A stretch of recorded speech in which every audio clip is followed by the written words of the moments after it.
Okay, so focusing specifically again on quadrilaterals, we're going to look at properties of specific quadrilaterals and what makes them classified as that particular shape.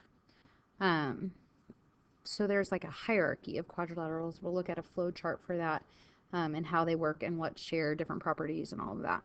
But specifically rectangles and rhombuses. How are they alike and how are they different? So focusing on pretty much our parallelograms today.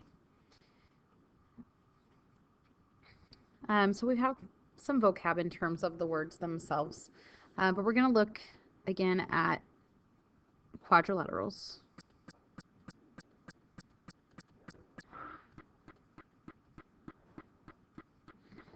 Which are polygons with 4 sides. And that is really all you need in order to classify it as a quadrilateral. So nothing special in terms of anything as far as relationships with those sides go. They just have 4 sides. But we can then break that down and give certain characteristics to certain shapes, which classifies them as something different. So there are 3 types of quadrilaterals. From there, we have kites, parallelogram. Let's just make this singular.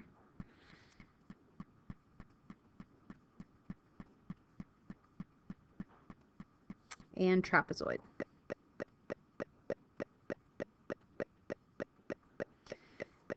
For properties of kites and trapezoids, we will come back in and fill those in later. Parallelograms we just talked about yesterday. So what makes a quadrilateral a parallelogram? You have 2 pairs of opposite sides that are congruent. You have 2 pairs of opposite sides that are parallel. I'm going to use the parallel symbol there. You have opposite angles are congruent. Consecutive angles, or same side interior. I'm going to use our abbreviation. Same side interior angles, or consecutive interior angles, are supplementary.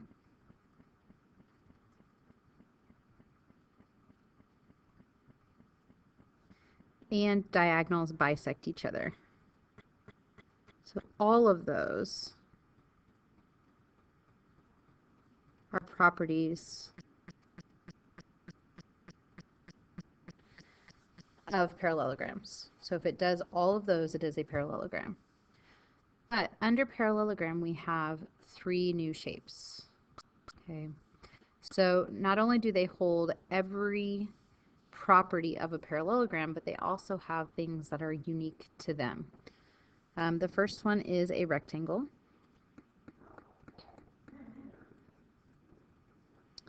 The second is a rhombus. Okay. So when talking about a parallelogram, what makes a parallelogram specifically a rectangle? And there's a couple of things for that. First of all, yes, the diagonals bisect each other. And I really should just put that all the way out. Okay. But specific to rectangles, the diagonals are congruent.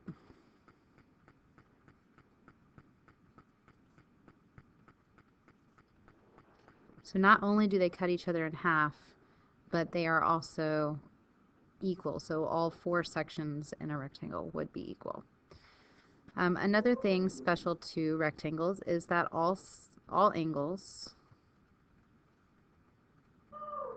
are 90 degrees.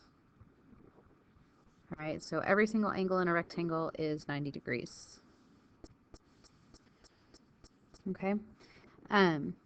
So in addition to all of this stuff, you also have these two properties. A rhombus, so draw a rectangle, right? Parallelogram, we always use this symbol. A rhombus looks like that. So kind of a diamond, if you would, but a kite kind of looks like a diamond too. So I'm careful to use that word diamond. A rhombus, again, has all of these characteristics of a parallelogram, but it also has a couple characteristics of its own. The all sides are equal.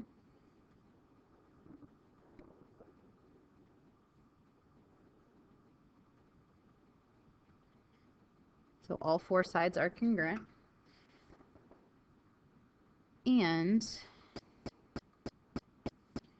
the diagonals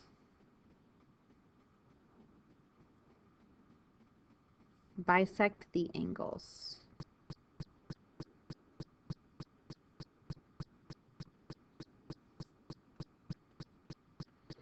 So they cut those angles in half.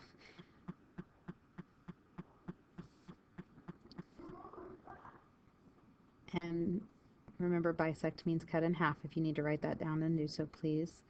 And the diagonals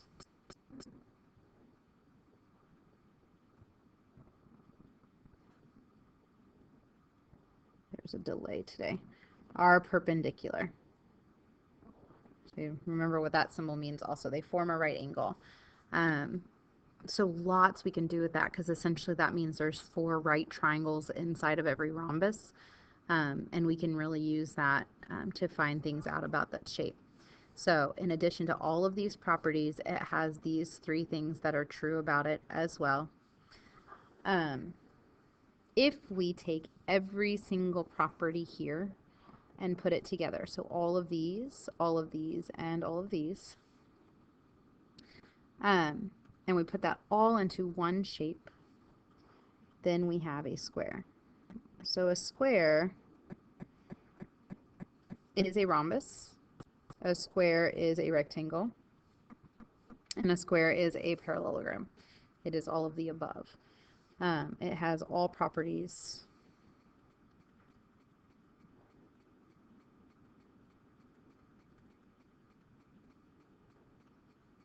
of each of the above.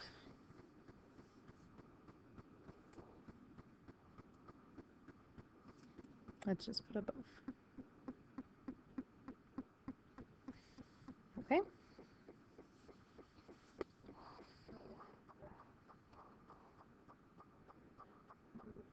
So don't lose this. We're going to come back and fill in kite and trapezoid when we talk about those specifically.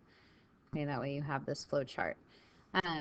So to me, this is an easier way to see kind of what shares properties, but let's summarize this one more time. Go ahead and fill in these characteristics using those flow charts. What do we know about a rectangle in terms of opposite sides, opposite angles, consecutive angles, diagonals, do what to each other? Keeping in mind that a lot of these are listed under just a parallelogram. So what can you fill in about those shapes? So looking at a rectangle itself,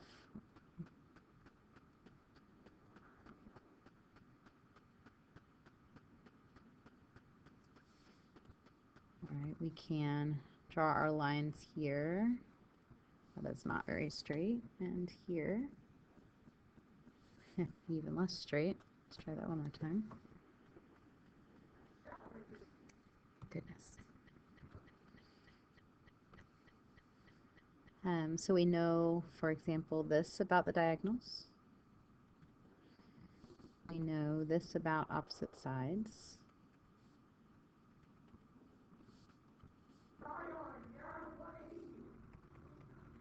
Careful not to give anything the same amount of tick marks we don't know that about. So you can see within here we have a lot of congruent triangles too. Like these two would be congruent by side, side, side. That should be all the marks you need. We know this is parallel to that, and this is parallel to this, so you can mark that as well. Okay, so go ahead and fill those in for a rhombus as well. So what are your characteristics of a rhombus? Go back and look at your flow chart. All right, remember all of these. Okay. So this is what a rhombus looks like.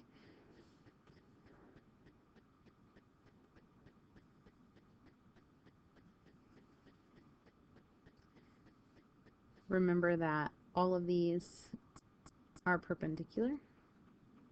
So again, now we have right triangles, so we could use Pythagorean theorem to find side length if we needed to. And then because of our parallel lines and transversals, we know, for example, that this and this are congruent. This one and this one are congruent. This one and this one.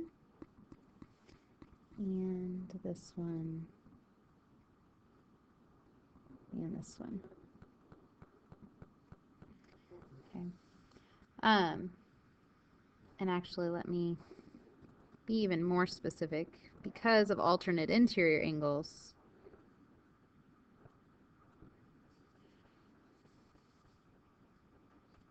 back that up a little bit. This one and this one are the same, but then these are alternate interior, so then these are also the same.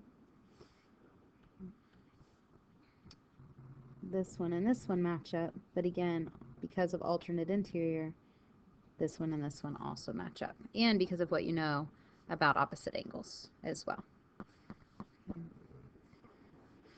And we know those are all 90, and we know that these are all the same. So ways to mark it, markings you can look for in a rhombus would be like that. Square is again putting those all together, so like we know those are all 90. We know that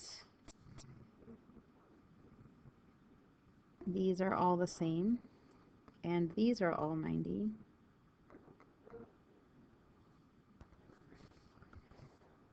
We know that if we split all these angles, because of how a square works, this is all cut in half, so they're all 45 degrees, so all of those are equal. And then again, all sides are congruent. It is a square after all. This is parallel to that, and this is parallel to this. Okay. So again, filling in your characteristics of a square based off of that flow chart. All right, now using those characteristics to actually solve and figure out different angle measures is really the key to all of this. So given FLAT is a rectangle, if the measure of angle 1 is 18, then find all of the numbered angles. So using alternate interior, using the fact that your diagonals here are congruent and they bisect each other, so all of these are the same, which means this angle and this angle are also the same because of vertical angles. So these are vertical. So they're congruent. So this triangle and this triangle are congruent. And this triangle are congruent by side, angle, side. Okay. All right. So this triangle here, when we look at just the triangle, is isosceles. So that being said, angle 1 and angle 2 are congruent. So if the measure of angle 1 is 18 degrees and angle 1 is congruent to angle 2, then the measure of angle 2 is 18 degrees. Right. Well, in every rectangle, every angle is 90 degrees.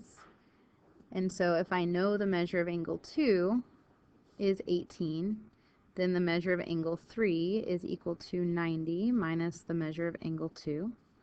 So it's 90 minus 18. So the measure of angle 3 is 72 degrees. All right, working my way, continuing to work my way around the circle, here's another isosceles triangle, around the rectangle, excuse me. And so 3 and 4 would also be congruent. So the measure of angle 4 is also 72 degrees. All right. And then 0 takes a little bit more work, because I need to know this angle here. Well, I know if 2 is 72, that's 18, then the measure of angle 0 is 180 minus 18 plus 72, right? The sum of those two angles. So 180 minus 90.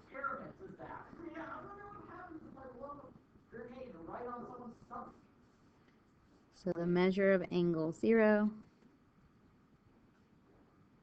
is 90 degrees. All right, obviously not to scale, so don't take too much into that.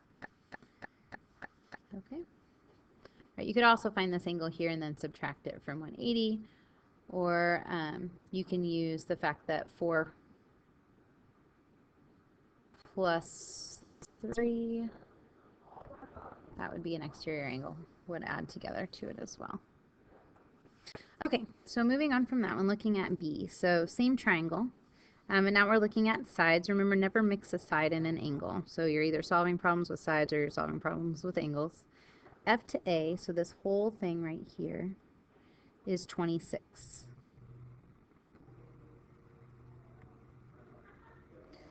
Right? We want to find the length of L to O. Oh, I thought that was a numbered angle. I guess they're calling that O. They're used as 0 in this diagram. Sorry. Find the length of L to O. So this is being called point O. Again, using our properties of rectangles, we know that all of these are the same length. So I know that FA is equal to LT, or congruent to LT, rather. Okay. Then I know that LT is the sum of LO and OT.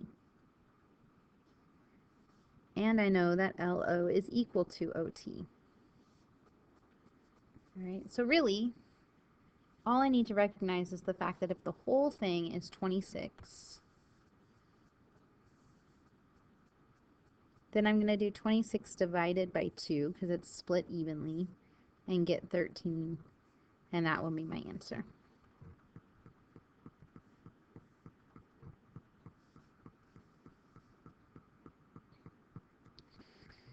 All right, so same thing here, looking at those relationships. T to O, from here to here, is 4y plus 7.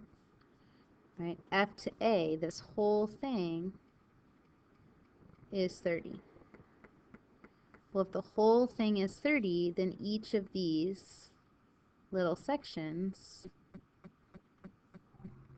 is 15, because these are cut in half and these are congruent to those. All right, so I can set up my equation by saying 4y plus 7 is equal to 15. All right, subtract 7. So 4y is equal to 8. Divide by 4. And y is equal to 2. Answer the question. This one says find y. And so that one is completed. All right, so you do that with any shape no matter what. So like this one's a rhombus. So you're using properties of rhombuses. All right. Well, property of rhombus is that the diagonals are perpendicular. So you could start out by labeling those if you wanted. Um, I know that all of these are congruent, so I could label that. I know that all of these are congruent, so I could label those. All right, so using all of those properties, I know that 1 and 2 are congruent. So if the measure of angle 1 is 25 degrees, all right, then that means the measure of angle 2 is 25 degrees. So measure of angle 1 is 25. So the measure of angle 2 is also 25, right? Diagonals bisect the angle, so those are equal. All right, it would also mean same thing over here, 25, 25. The measure of angle 5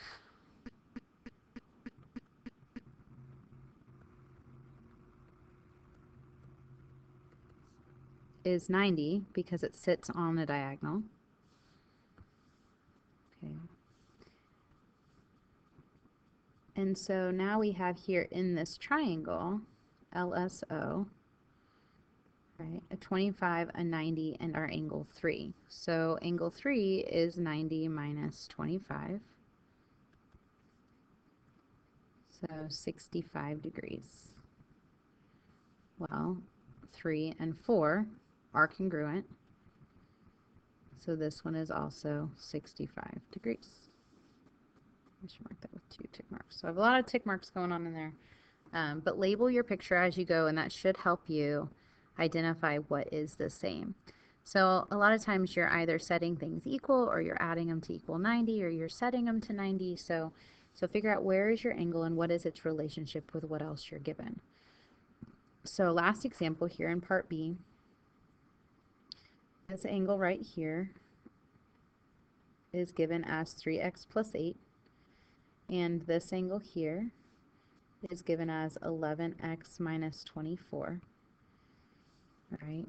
We know that the diagonals are bisecting this angle, so angle 1 is congruent to angle 2, right? Which means that I can take 11 or 3x minus 8 plus 8 and set it equal to 11x minus 24 because they're both congruent angles. So minus 3x and add 24, and we get 32 is equal to 8x divided by 8, and x is 4. Make sure you answer any question if you haven't.